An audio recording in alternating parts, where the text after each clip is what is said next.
All right, all right. Welcome in to the IDP Trade Show.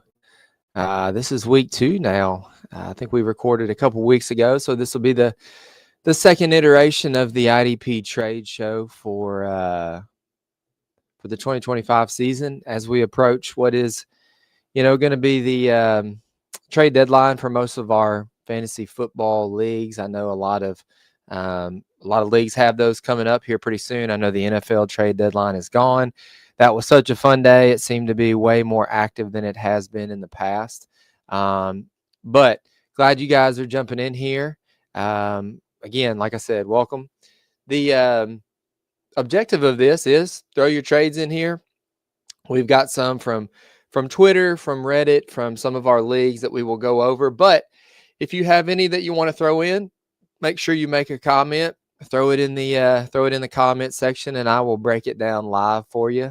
And we'll try to do this maybe one or two more times in the 2025 season before some later trade deadlines have passed through. So again, like I said, welcome. Throw your comments in here if you've got any trades you want me to break down, and let's go ahead and get after it. So from James here, we've got a trade.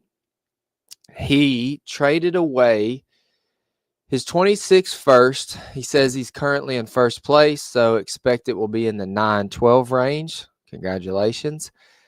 Plus Greg Rousseau, and he received Aiden Hutchinson and a 26th third. So this is a perfect example here of what you want to do in IDP. In 26 first, the 109, the 112, if you look back last season, you look back to 2025 in what was honestly a pretty deep draft. You were looking at guys in that range of like Colson, Loveland. I know I got Egbuka at 11. You were looking at the beginning of the IDP run that was Abdul Carter. Swessinger probably didn't get into the first in a lot of our 2025 first round drafts, unless it was a 15 team, 30 team draft or something like that. So for next year, I just don't really value that late first for the most part. You can pull some guys out. Pearsall was a late first in 2024 who looks like he might work out if he ends up staying healthy. I just don't ever put too much stock in late first, just because more often than not, they don't end up being guys that hit very, very regularly. So all that being said, plus Greg Rousseau. Greg Rousseau is a guy like me and Adam talked about on the last flagship episode, the IDP show, that there's just kind of that fat middle of guys after your top 12, top 15 edges. There's just that group of like Greg Rousseau, Thule, Odafe Owe, even like Dallas Turner. We've got a lot of guys that we want to take a step, and we expect, a better career from long term. But right now, a guy like Rousseau is just not really doing a whole lot, receiving Hutchinson, and even, the audacity to throw on a 26th third on top of that might be my favorite part. This is buying Hutchinson so cheap, in my opinion. Rousseau is replaceable on the waiver wire, and a late 26 first, look last year at like Caleb Johnson appears to not be hitting. Maybe somebody reached for like a Kyle Williams, or even the wide receiver down in Houston, not Hutchinson, the other guy, Wiggins, that they brought in. Jaden Higgins, sorry, not Wiggins. That's Nate Wiggins. But yeah, just this is an absolute smash of a trade. Go ahead and show the roster there. So roster has a shot this year. Jalen Hurts, JT, Cook, Jefferson, Bond. Congratulations. That's pretty nasty. Even though it looks like I think Cook is out this week maybe, so it's going to be looking at some backups there. But I felt I needed a true defensive maker at defensive line. My others are Hendrickson, Hunter, and Josh Hines-Allen. Start 2, roster 4. So very quickly, Hutchinson goes into that start 2 type category.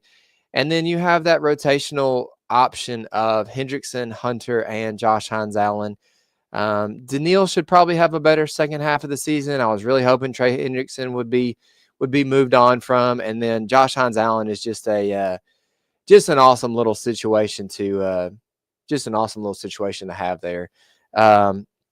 So let's go ahead and get to the next one. Awesome deal. That's what I want to do 10 times out of 10 in IDP for some trades. So this one's from Donald. We have sell Zaire for a fourth and Tyrese Knight or similar, asking too much or asking too little. This one made me scratch my head a little bit because I don't really know what to do with Zaire right now either. I said on our on the flagship a couple weeks ago that I thought Zaire was a nice buy. I thought this was going to be a guy that would maybe turn it around a little bit. And I do still kind of think I want to buy Zaire. I kind of want to buy him for a fourth, in my opinion. Now, selling Zaire, let's just assume this is not a contract league. Let's just assume this is sleeper. This is just somewhere where there's no contractual obligation. There's no dollar figure attached to Zaire. For a fourth and Tyrese Knight is probably not enough, in my opinion. I'm going to hold Zaire at that point because Tyrese Knight is only going to be a backup for a couple weeks. I don't know exactly what it looks like for Ernest Jones this week. We're still kind of early on. I want to see how much practice he gets in Thursday, which would be today, and then even Friday. And then let's just assume that Ernest Jones doesn't play. Drake Thomas is going to be the linebacker that you're going to feel the most comfortable starting. Even in these weeks with no Ernest Jones, I don't know how much stock I want to put in Tyrese Knight. I understand last week on like 50% of snaps, he had like 10 tackles. I just don't think that that's going to be something that you can expect week in and week out. What do I want to sell Zaire for? Situationally, I would assume that I would sell Zaire for a third. If I'm just a borderline team that's not really contending, but also not really selling yet, if I'm a middle of the road type of team, Zaire for a third probably feels like the best situation. Now, if all of a sudden you've got a game or two from Zaire that he pops off and looks great, if you could get a second for him, that would be an absolute smash. But in this situation, it seems like it is a little bit too light, in my opinion. So good luck the rest of the season. That's going to be a tricky situation with Zaire for rest of the season. I don't really know what to do either. All right, we've got one from Michael here. Currently contending and have Barrett Carter and Demetrius Knight. It's been frustrating knowing which to start. I can agree. Which one would you trade and what productive LB would you target to assist with a playoff push, Dynasty 12 team? And this is balanced scoring. So, me and Adam, again, talked about these two guys the last week of, what type of shelf life are these two guys going to have in Dynasty? Probably not great. Both of them were relatively decent acquisitions in the NFL draft. None of them had that Schlesinger type capital that's going to keep them around and going to keep them relative for a couple years. So I don't know either which one to really rely on. They've both been kind of good in their own regard. I would definitely trade one or both of them if I could. I don't know which linebackers to really tell you to go get right now because linebacker is just in a really tricky situation. Let's just look at some names that, in this range, if you were to trade a 1-for-1 that you could maybe do, could you trade Barrett Carter or Demetrius Knight for Zaire? Is that a trade that you even really want to try to work through right now?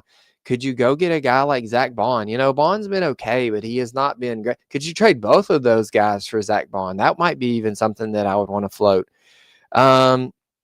Nick Bolton hasn't been great here lately. I know he holds a lot of appeal in Dynasty, but could he be a guy that you go get? Bobby Okereke, a guy that I talked about with Adam last week on the main show. What's his career look like after 2025 with the Giants? Is that a guy that they're going to try to link themselves to long term? I like Okereke rest of season. He's pretty productive, but I don't know that that's a guy that they're going to hold on to forever. A couple other guys that I had kind of thought of in regard to this, Bobby Wagner.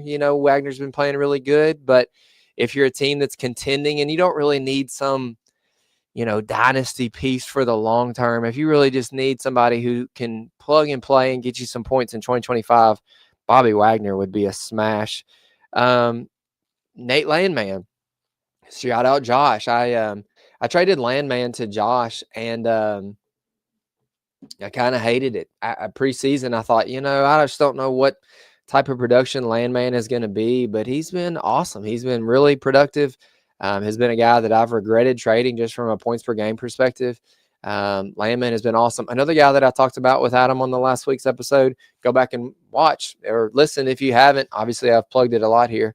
But Blake Cashman, a guy that's back playing 100% of snaps and absolutely just playing really, really well. So it's going to be hard to move Barrett Carter or Demetrius Knight for anybody with like long-term value. It's going to be hard to move both of those guys for like a young Jack Campbell, a Swessinger. You're not going to get some sexy linebacking name. Could you go get Abdul Carter right now maybe for both of those guys? Abdul Carter has dual designation on sleeper. That would be maybe a question that I would try to ask a league mate or whatever. If that price would kind of suit their fancy, maybe even throw in a third or a fourth or something with Abdul Carter to make it kind of work. So, Michael, appreciate the question. Good luck. We've got our first couple of questions here. We've got live here. IDP Live Q&A. Watt. Okay. I'm assuming that's TJ Watt. I don't know. That's a weird one. We'll get to another question here. In redraft, what's your expectation? Maybe that's what we were getting at. From Logan Wilson, is he a must-add drop inconsistent with Bernard for him? Yeah, Logan Wilson, they gave a little bit for – no, they didn't. They gave a 7th for him. I'm not expecting much out of him. I'm expecting it's just going to be some muddy water down there in Dallas for a while. Now you've got Shamar James. You've got presumably Overshown maybe coming back. Kenneth Murray still there. Logan Wilson coming in. It's going to be a rotational mess. I don't want to put a pin in anybody. They're definitely going to be worth paying attention to. You want to see which of these guys for the next couple of weeks is going to come through and is going to actually produce for us, is going to actually get the playing time and whatnot. But Logan Wilson is the guy, I'm not going to move Barrett Carter for him. I'm not going to move Demetrius Knight for him. Wilson's the guy that got benched for both of those guys. So I just don't have much expectation for him rest of season or dynasty in that regard either. But Third Eye, thanks for jumping in here. Appreciate the question. We got another one real quick here too. Harry Brooks, should I hold on to Mustafa and Duggar or drop them for any of Iman Wari, Ty Okada, Justin Reed, Geno Stone, or Trader Jr. rest of season? I would drop Mustafa and Duggar, to be honest with you, for any of Iman Wari has been awesome and will just continue to get better. If this is dynasty, Iman Wari by a million. I mean, he is an absolute dynasty play. Ty Okada has been playing great as well. I don't know that you really want to link yourself to two Seattle safeties right there, two Seattle defensive backs. It's not something I really like to do regularly. Justin Reed is going to continue to get a ton of playing time. Geno Stone, another guy that's been okay so far this year. And then Trader Jr. is kind of one I don't really want to add quite yet. I want to see a couple more weeks of the playing time and the production just to see what we get from him moving forward. So yeah, I mean, Mustafa is okay. Duggar, I don't know what to expect from Duggar. That's been a really frustrating situation, honestly, because we all have had times where we loved Duggar up in New England. He had years early on in his career where he was awesome and he was just a game wrecker. Looking back at Mustafa, since he's got 100% of the snaps in San Fran, it's been a little bit better. He had 11 tackles against Houston in week 8, but only 5 last week. So I just think you could do better. He's not really a big play guy. Sigel is still playing a little bit as well. So I would probably rank them in Iman Wari, Reed, then probably Geno Stone just because he's on a different team, Okada, and then Trader Jr. So appreciate the question. Thanks, Harry. Will you be doing Q&A every week? We'll try to do this more regularly. We're trying to get more questions as people's trade deadlines approach. Just like Josh said, we will be going live for start sits for the fantasy football playoffs. So assuming in that week 13, 14 kind of range, be on the lookout for that. But yeah, always happy to answer questions on here. Let's get to the next one. So from Grattan Allen, S. Jones, Dallas LB, I'm assuming that's Shamar James, and Devontae Smith, the Philly wide receiver for Jack Campbell and Deebo Samuel. This one to me is by far, and not even close, Devontae Smith. Shamar James, I don't really know what to do with him right now, just because, just like we mentioned, we are going to be adding Logan Wilson here pretty soon. We are going to be maybe looking at Overshown coming back. Jack Campbell has been playing really good. I know if you get in the ranks, if you get around the IDPshow.com, go to the ranks, go to Adams Dynasty, intel in there, all the spreadsheets. There's so much information in those pages. It's $5 a month to sub the site. Jack Campbell has moved up quite a bit to the LB1 right now, I believe, in Dynasty. So just a guy who is really, really valuable and is going to have a great career moving forward. All that being said, offense for defense is always just a tricky situation. I do think in the future, Philadelphia is going to be moving forward without A.J. Brown. I don't know whether that's going to be in 2026 or 2027, but in the future, I feel like it's going to be Devontae Smith, and he's going to be the wide receiver one, and we've never seen that. We've never seen what Devontae looks like. Devonta, I guess is how I should say his name. Devontae Adams is in Los Angeles, but Devonta, I've been a fan of. I mean, the Heisman winner, right? I believe he was the Heisman winner down there in Alabama. Just a great route runner, knows how to get open, catch the ball, has great, sure hands. Downfield is also really good as well. So I love this. I love Jack Campbell. Deebo Samuel is kind of interesting. I don't really know what to look at for him rest of the season. Don't fall into love with Shamar James quite yet. Never overvalue defense for offense in this situation. So again, thanks for chiming in. Thanks for the question.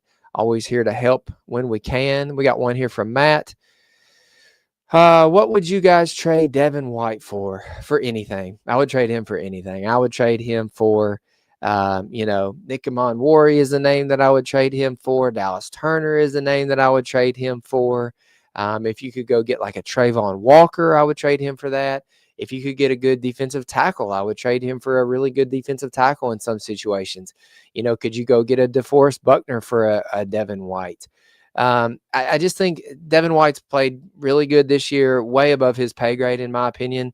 And good on you if you went and added him, if you went and made the waiver wire ad and threw him in, you're probably winning. Your team is probably in a good situation. I just don't know what the future looks like for Devin White.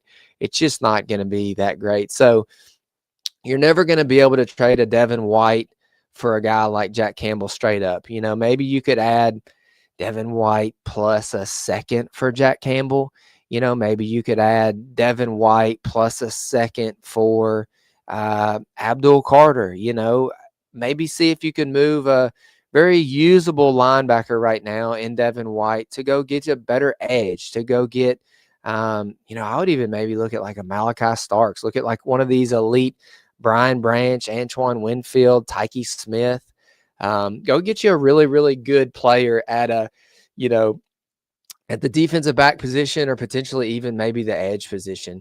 Really good question, because Devin White is one that a lot of people love. A lot of people picked him up, and it's a good time now to make a profit on him if you can. I got another live question here from Skywalker. I have currently Cooper DeJean and Witherspoon. Congrats. You clearly listen to the show. Drop any for Darian Porter, Jerrion Jones, or Brownlee Jr. for rest of season. No, I'm still pretty high on DeJean and Witherspoon rest of season. I know there's been other big names that have popped off. But as we get to the serious games, the ones that count, I really expect DeJean and I expect Witherspoon to play well rest of season, because both of those teams are going to be in playoff contention. They're going to have some good games here down the road, and they're going to need their players to step it up. Secondary comment here. DeJean might move outside if Jair Alexander does not work out. and Witherspoon is playing outside with Amon Wari playing the role. Yeah, I do get that. I know the lineup. I know where they have not been in the box as much so far this year is a little bit concerning. It's a little bit of a head scratcher just because all of a sudden Amon Wari looks like a guy. Jair, it's kind of interesting as well, but I'm still banking on DeJean and Witherspoon to be better long term. I'm assuming this is probably a dynasty league. Maybe not. I don't know. You did ask rest of season, so maybe this is just redraft here. But I don't know. I still think DeJean is an awesome dude, and I still think that Witherspoon is a guy that you want to tie yourself to. Love the show. Concept of three friends talking casually about IDP. Not many go-to options for IDP. Appreciate that. Adam and Josh are definitely not my friends, but we do talk casually about IDP. So thanks for chiming in. All right, we've got one here from Seth in one of his leagues. This went down in one of his favorite dynasty leagues, 10 teams, super flex PPR, no tight end premium, start 11 offense and 6 defense. Scoring is what I like to call medium 3 versus big 3. You should definitely transition that to big 3, but that's just my opinion. Travis Hunter dealt in this league for a package consisting of a 27 first, a 27 third, and a Rondé Gadsden. For as much as I love Travis Hunter, for as much as I definitely have his Colorado jersey hanging up in my closet right now, I would absolutely take this package for Travis Hunter. A Rondé Gadsden, even in a non-tight end premium league, looks like he is probably worth 2 firsts by himself. The 2027 class is going to be pretty spicy. It's going to have some really good wide receivers. You got Jeremiah Smith. You have the Ryan Williams. I can't remember. I think Jeremiah Love actually comes out in 2026, but 2027 looks like it's going to be a pretty deep class as well. So you're essentially dealing Travis Hunter. So I'm assuming you probably drafted him in the first. This is, again, 10 teams, super flex, PPR, no tight end premium. Travis Hunter is going to be pretty sick in this situation. Start 6 defense, start 11 offense. I'm assuming you can plug Travis Hunter into your defensive spot. That elevates him a little bit. You know, if it's like sleeper and he's got that dual designation and you can put Travis Hunter as a defensive back, I will say that's nasty. It sucks for your boy because I've had to slide him into the IR spot here in the last week or so in a bunch of leagues, and as much as that crushes me, I pretty much know I've got him again for 2027. And what the Jaguars are doing with him in the last couple of weeks is probably going to be a rinse and repeat for at least later on in the 2025 season, and then 2026. I think we know what to expect with Travis Hunter moving forward. But all that being said, I would still take what I'm kind of calling here is 3 firsts and a third for Travis Hunter. Gadsden looks like an animal. I really like the rapport that him and Justin Herbert have. It does seem like from week to week, you never really know whether it's going to be QJ, is it going to be Ladd, is Keenan going to catch some balls? What's it going to look like with potentially Omarion back? I've got Omarion in the XFL. He's been on IR for a while. Vidal's been out, so that's been very frustrating. But once we get a better running game back, once we've got a better pass-catching running back, what does Gadsden look like then? The cat's out of the bag with Gadsden. That guy looks like a maniac. I can't talk any better things about Gadsden. Gadsden looks like he's going to be awesome. A couple more comments here. Freddie Sanford, are those disc off discs behind you, and who is going to be replaced by Logan Wilson in Dallas? Yes, those are all some of my Frisbees that I have accumulated over the years of playing disc golf. And by years, I mean years and years and years of playing disc golf. Who is going to be replaced by Logan Wilson in Dallas? We talked about this a little bit earlier on, so if you're just now jumping into the show, maybe go back and throw it back to the beginning. I don't know. That's going to be a really muddy situation. You know, they didn't give much for Logan Wilson. It looked like the Bengals were just short of cutting him, and Dallas was like, great, here's a 7th for Logan Wilson. Let's look and see what's going to be this situation moving forward. So within the next short amount of time, we're going to have potentially 3 to 4 guys that could be playing that linebacker role. Maybe even, I haven't even checked on Maris Leofau lately, potentially 5 guys that could be playing linebacker in Dallas. I'm not interested in any of them, to be honest with you. I would trade them all because there's got to be some type of better situation out there in your league. I'm not I'm not banking on Logan Wilson replacing anybody. If he does and he gets his 7 tackles a game, great. There's just so many other linebackers right now.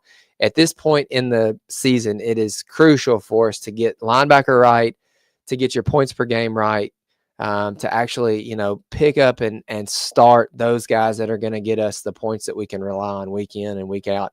And none of those linebackers seem like they're going to fit the bill down there in Dallas. So you want to start Logan Wilson, tag us on Twitter. I'd love to kind of keep up with it just to see what he does for you in your leagues. But I'm just, week 9 edition of Logan Wilson, I just don't want to put a whole lot of credit into it. Skywalker, would you rather have Bernard or Schlesinger for rest of season? I don't know. For whatever reason, I'm not a huge Bernard guy. I love Schlesinger. Schlesinger rest of season would be my answer there. So, yeah, I appreciate that question. At Josh Raymer, it's true. Hate those guys. They're the worst. Josh and Adam are absolutely the worst. Got a couple more here. If you've got a couple more before we close up shop, throw them in the comments. I'd love to answer them for you. So this one's from Eric. 12-team RSO. This is in the Hunger Games. I traded Nick Bosa and Pat Bryant for Jonathan Grenard and George Kittle. I'm contending the other team is not. I took on about $3.4 million in salary. So, yeah, this is a tricky one. I like Nick Bosa right now as a nice little buy. I think people have forgotten about him. He clearly hasn't done anything for them points per game wise in the last, several weeks, obviously putting him up on IR early on in the season. Pat Bryant is a name to pay attention to. That offense looks really good in Denver. It looks like Pat Bryant, Cortland Sutton, Troy Franklin is kind of panning out. There's going to be some Marvin Mims weeks. So maybe trading Pat Bryant would be the move now that I'm kind of talking through it in my head, just because it could be a Los Angeles Chargers situation to where week in and week out, you're not 100% sure which receiver it's going to be. So I could maybe see moving on from Pat Bryant. Grenard just hasn't done that much for us this year. Neither has Dallas Turner. Van Ginkel's been kind of disappointing from what he did, at least in 2023 and 2024. And George Kittle. Kittle is a name that I've floated out in a couple of leagues here the last week or so. It's been really frustrating with no Brock Purdy this year because Purdy was looking Kittle's way a lot last year. And then even early on this season, week 1, Pepper and Kittle, I think he had 5 or 6 targets pretty early on, 4 balls, 50 yards, touchdown for Kittle. Kittle's kind of a touchdown guy. That's the upside that I still see with Kittle. Y'all are going to have to let me know. Are we riding Kittle out until he retires? Is Kittle a guy that you want to trade right now? Because there are these young tight ends and Tyler Warren, Colson Loveland, Harold Fannin. We just got done talking about Aronde Gadsden. We've got Brock Bowers. Kyle Pitts has had some good games so far this year. So, is George Kittle a guy that we're moving on from and we're going to try to get some profit and find something else? This trade is kind of 50-50 for me. If you're looking to contend and you're looking to make a push, I get trying to bring in Grenard and Kittle because they're going to do more for you than Bosa and Bryant. I could see in the long run, at least in Dynasty, Bosa and Bryant being better plays because Bosa will be back at some point. He'll be productive for us again. He'll hold some value for us again. And he will be a guy that you're able to plug and play, as he approaches, his age 29, age 30 season. And then Pat Bryant, maybe if he can stack some good games, you could sell for a profit here in the coming week. So that's a great trade, a very good example of 2 teams. One of them, clearly setting up for the future, and then another one trying to look at what's best for rest of season. So got another comment here on Gadsden. Would you rather have rest of season Gadsden or Kittle in PPR? As I just got done waxing poetic about George Kittle, probably Gadsden. But just because with Kittle, is what does this Purdy situation look like? Is Pearsall ever going to come back? Is CMC ever going to, stop seeing all these targets? Even with Kittle coming back, they do still have Tongas that keeps catching balls from time to time. So I do like Kittle in other leagues where you couldn't get a guy like Gadsden. So that's a great question. But Gadsden has just been too good. He has been too good. He's been too productive. The points per game have been too solid for me to to go away from him at some point. But I could definitely see value in both of these guys rest of season. Both good ads. Another one from Harry. Also, my DL are Buckner and Will Anderson. Replace any with Chase Young or Latu. Tackle 5 points, assist 3, sacks are 10, PD 5, forced fumble and fumble recovery 7 points. So Will Anderson kind of falls in that Daniil Hunter category of just kind of unproductive so far for us this year. The answer is definitely not Chase Young. Chase Young is not a guy that I'm interested in. I'll let somebody else deal with that blast from the past. Now, Latu is a different story. That's a different situation. Latu maybe over Will Anderson just based off of matchup, because until we see it from him, he's kind of a bench at this point. As sad as it is to say, Buckner has been really good, and I know I've already kind of talked this episode about how I don't really want to play Iman Wari and Ty Okada. I don't really want to play two guys from the same team. I don't want to put too many eggs in that basket. You look at Latu, though, over the last couple weeks, he had a sack in week 4 against the Rams. He had a sack in week 7 against the Chargers. He had a half sack in week 8 against Tennessee. And then against Pittsburgh in week 9, he had 2.5 sacks. Is anything going to change for them? They've got Atlanta this week. You can definitely get to Michael Penix this week. You got your bye week 11, so, put a pin in that. If you were to pick up Latu, you're going to have potentially Latu and Buckner on bye in week 11. Not something I love. Kansas City, week 12, you can definitely get to Mahomes. Houston, week 13, you can definitely get to Stroud. Then you've got Jacksonville, week 14, you can definitely get to Trevor Lawrence. So if you can maybe fight through the bye, I don't hate adding Latu. Now, Will Anderson, let's look and see what Anderson has coming up as far as playing time for him. He does hold a questionable tag right now, so pay attention to that. Will Anderson's kind of been heating up a little bit, so I might have to retract that a little bit. He's been pretty decent as of late. 70% of snaps here lately. He has sacks in the first 3 games of the season. Didn't do anything weeks 4 through 6, but has heated up here lately, weeks 7, 8, and 9. So maybe if you have somebody else to replace Buckner with, I don't know that I'm going away from Buckner, but Latu is definitely worth adding. So if you've got a DB or if you've got a linebacker that you could get off of to bring in Latu is a guy that I would want to add right now for sure. Barrett Carter might not be a great LB, but he is putting up for fantasy IDP. Hold him or drop him for Schlesinger, who has been okay tackle-wise for this season only. Oh, gosh. I would say for Schlesinger, I would probably drop Barrett Carter. I know that's crazy, but Schlesinger he looks locked and loaded. He's getting the playing time. And like we've already talked about, there's going to be some weirdness as far as the weeks are concerned between Barrett Carter and Demetrius Knight. There's going to be some Carter weeks. There's going to be some Knight weeks. With Schlesinger, I think you pretty much know he is going to hold on to that green dot for the rest of the season. And he's going to play pretty well for us. So, yeah, great question. He does hold a questionable tag right now. So, just kind of pay attention to that, kind of put a pin in it just to kind of keep up with him. But all great questions. Appreciate you guys for jumping in here and for throwing us some doozies in week 9, week 10. Look at us. Majority through the season. We're 2/3 through the season. Time flies by. So thank you guys for jumping in here.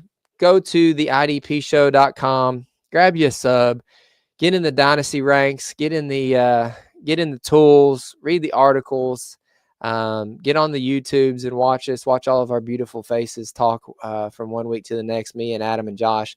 And one more comment in here before we close out. More shows like this. Third Eye. Couldn't agree more. Glad y'all were joining us here today. Glad you could join IDP Bob for a little trade talk. We'll do this again here soon. As the fantasy football playoffs approach, we will be back on some Sunday mornings for some start-sit questions. Appreciate you guys. Thanks for your time. Thanks for your views, and we'll talk to you soon. Peace.